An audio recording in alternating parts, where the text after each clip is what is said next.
حضرت محی السنہ رحمۃ اللہ علیہ ہمارے فرمایا کرتے تھے ایک مسجد کے 3 دروازے ہیں، جیسا کہ یہ مسجد ہے اس کے 3 دروازے ہیں۔ حضرت محی السنہ رحمۃ اللہ علیہ فرمایا کرتے تھے کہ بھائی آپ اس دروازے سے بھی آئیں تو مسجد ہی میں آئیں، آپ اس دروازے سے آئیں گے تو مسجد، تو مقصد مسجد میں آنا ہے کہ مسجد دروازے سے آنا ہے۔ میں آپ علماء سے گویا کہ آپ ہی کی طرح، آپ کی برادری کے ہونے کے ناطے سے آپ ہی کے گویا کہ بھائی کی طرح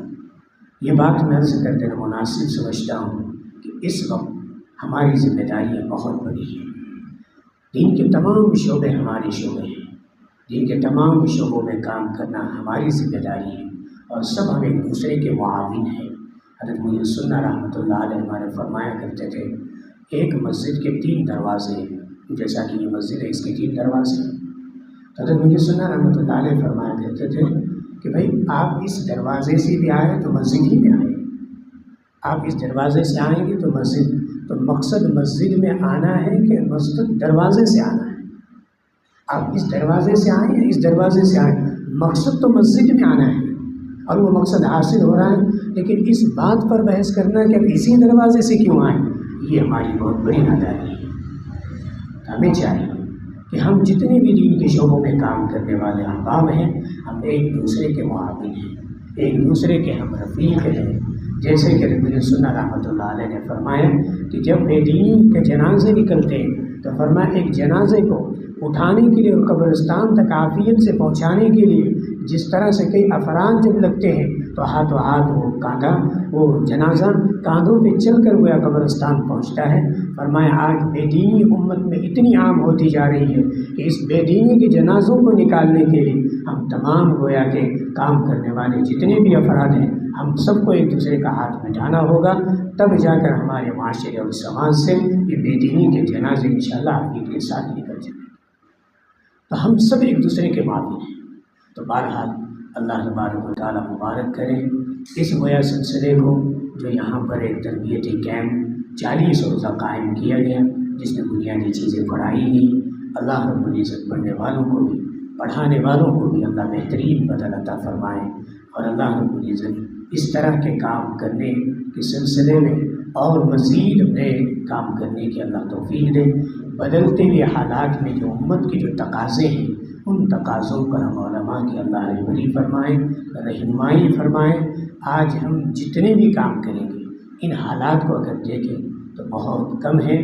جہاں تک گویا ہماری نظر ہے امت کا اس وقت گویا میں آخری بات عرض کر دوں کہ ہم سے زیادہ امت کے نوجوان بچے اور بچیوں کا ایمان خطرے میں ہے۔ اس وقت ہم سے زیادہ وہ امت کے بچے اور بچیاں جو کالجوں میں پڑھ رہے ہیں، کتنی قربانیاں وہ دے رہے ہیں، اس کا علم مجھے اور آپ کو نہیں ہے۔ وہ بہت قربانیاں دے رہے ہیں اپنے ایمان کو بچانے کے لیے،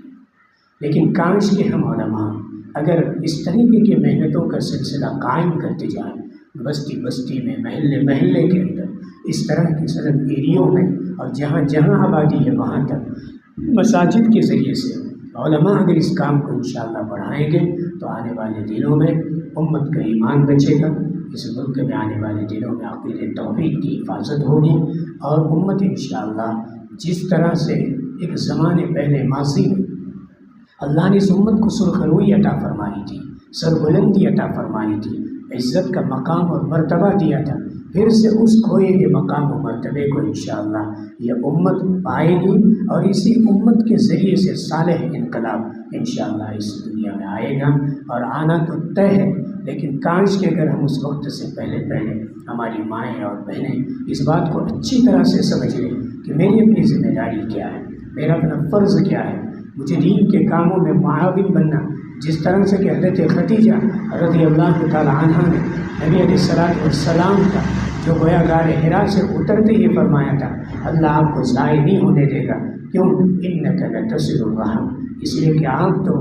ان مزدوروں کا بوجھ اٹھاتے ہیں، آپ قرض داروں کے قرض کو گویا کہ ہلکا کرتے ہیں، آپ گویا غریبوں کے کام آتے ہیں، آپ مہمان نوازی کرتے ہیں، اور آپ حق والوں کا ساتھ دیتے ہیں۔ یہ صفات حضرت خدیجہ ایک عورت اور ایک خاتون نے اللہ کے نبی صلی اللہ علیہ وسلم کے وہ صفات گنائے تھے، مکے کی سرزمین پر، جب کہ آپ ابھی نبوت ملی تھی اور کچھ لمحے ہوئے تھے، حضرت خدیجہ نے وہ اوصاف آپ کے بیان کیے۔ ہم مستورات کو، اللہ کی بندیوں کو ان حالات میں وہ صبر اور استقامت دکھانی ہوگی، جو صبر اور استقامت کے ساتھ حضرت بی بی آسیہ جو فرعون کی بیوی تھی، لیکن ہزاروں ظلم اور زیادتیوں کے باوجود اللہ سے یہ دعا کی، آخر وقت میں فرمائے رب ابن عندک بیتا فی الجنہ ونجنی من فرعون وعملی ونجنی من القوم الظالمین۔ فرمایا بی بی آسیہ نے کہ اللہ اب ظلم اور زیادتیوں کو برداشت کرتے کرتے دن زمانہ ہو گیا، لیکن ہو سکتا ہے کہ یہ جلاد اب اپنے ظلم کی آخری حد پار کر دیں گے، وہ پتھر اور وہ جلاد کے ہتھوڑے میرے سر پر گرے اس سے پہلے کہ اللہ مجھے اپنے پاس بلا لیجیے۔ وہ استقامت اور استقامت اور صبر کا پہاڑ بنی رہی۔ اگر حضرت سمیہ جو اسلام کی وہ شہادت اور اسلام کے لیے سب سے پہلی شہادت حضرت سمیہ کی ہوئی، ہم اپنی دلوں میں وہ تمنائیں پیدا کریں، وہ شوق پیدا کریں، وہ جذبہ پیدا کریں کہ انشاءاللہ ہر حال میں ہم دین سے جڑے رہیں گے، ہر حال میں ہم ایمان پر، اس کے تقاضوں پر چلیں گے، صبر اور استقامت کے ساتھ رہیں گے، چاہے دنیا کی مشرق کے بجائے سورج مغرب سے نکلے اور مشرق کی طرف غروب ہو جائے، اس وقت بھی اگر اللہ ہم کو باقی رکھے تو انشاءاللہ ہم کسی قیمت پر بھی اپنے ایمان کا سودا نہیں ہونے دیں گے۔ اپنے ایمان کو بچائیں گے، اپنے ایمان کی حفاظت کریں گے، اپنے عقیدوں کی حفاظت کریں گے، اپنے علمی سرمایہ کی حفاظت کریں گے، ہم اپنے بچے اور بچیوں کی ایمان کی حفاظت کریں گے۔ انشاءاللہ آج اگر ہم یہ طے کر لیتے ہیں اور اگر آج ہم یہ ارادے کر لیتے ہیں تو اللہ کی ذات سے پوری امید ہے آنے والے دنوں میں اس مختصر سے دور میں، کفر اور شرک کے اس غلبے کے دور میں بھی الحمدللہ ہمارے ایمان کو ہم سے کوئی چھین نہیں سکتا۔ ہزاروں کوششیں کریں اس کے باوجود بھی وہ کامیاب نہیں ہو سکتے۔ یریدون ان یطفئوا نور اللہ بافواہہم واللہ متم نورہ ولو کرہ الکافرون۔ نور خدا کفر کی حرکت پہ خندہ زن ہے، پھونکوں سے ہی چراغ بجھایا نہیں جائے۔ اللہ مجھے بھی، ہم سب کو بھی، اور ہماری دور دراز سے یا قرب جوار سے آئی ہوئی اور اس تربیتی کیمپ اور کورس میں پڑھنے والی ہماری بچی اور مستورات کو بھی اللہ بہترین بدل عطا فرمائے۔ اللہ جامع دل میں اعتماد سے ہمیں جمائے رکھے، اور ان تعاون کرنے والے اور اس طرح کا سسٹم قائم کرنے والے نوجوان علماء کو بھی اللہ میں اتحاد قبول فرمائے، ان کو مشورہ دینے والے اور اس میں ہر طرح کا تعاون کرنے والوں کو اللہ بہترین بدل عطا فرمائے۔